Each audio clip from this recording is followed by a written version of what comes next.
morning everyone! A day in my life as a grade 12 student na naka-chillax mode ngayong holiday! So inabahan ko yung intro ko kasi guys, ang kwento niyan is maiksi lang tong vlog ko ngayon kasi napakalaki ng problema ko sa buhay. Storage ako guys, kaya di ako nakapag-video ng ayos.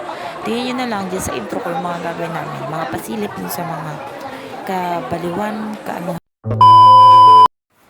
December 26 niyan, morning pagkatapos ng Christmas. Yung nagpunta ulit kami ng bayan kasi may pupuntahan kami. Pupunta kami dun sa ate ko na manager ng branch ng Puvo.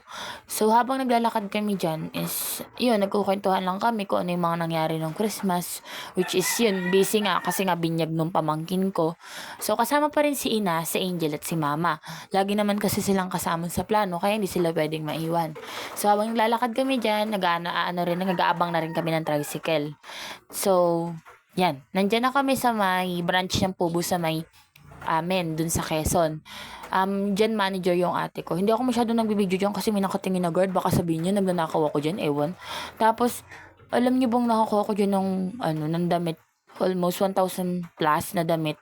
Pero libre lang kasi nga, papasko nga sa akin ng ate ko. Papasko sa amin. Ang mahal dyan ng mga damit kasi nga Pubo yan.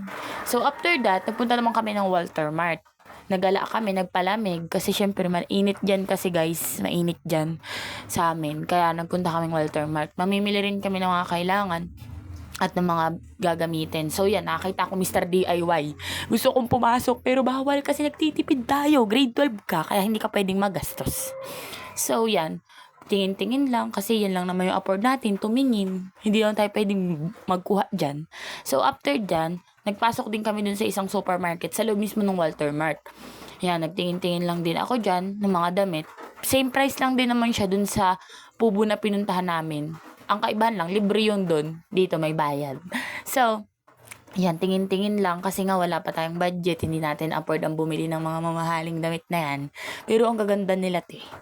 So, mapagod din mag-ikot-ikot dyan. So, after namin dyan, is pumunta naman kaming McDo. Yeah. Nag-McDo kami, guys.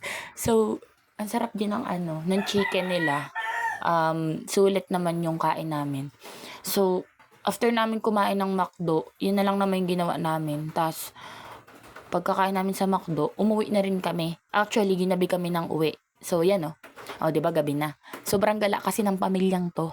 Kaya yun, gabi na kaming umuwi. Yun lang naman yung mini vlog ko today. So, yun lang. Bye-bye, guys. Thank you for watching. Bye-bye!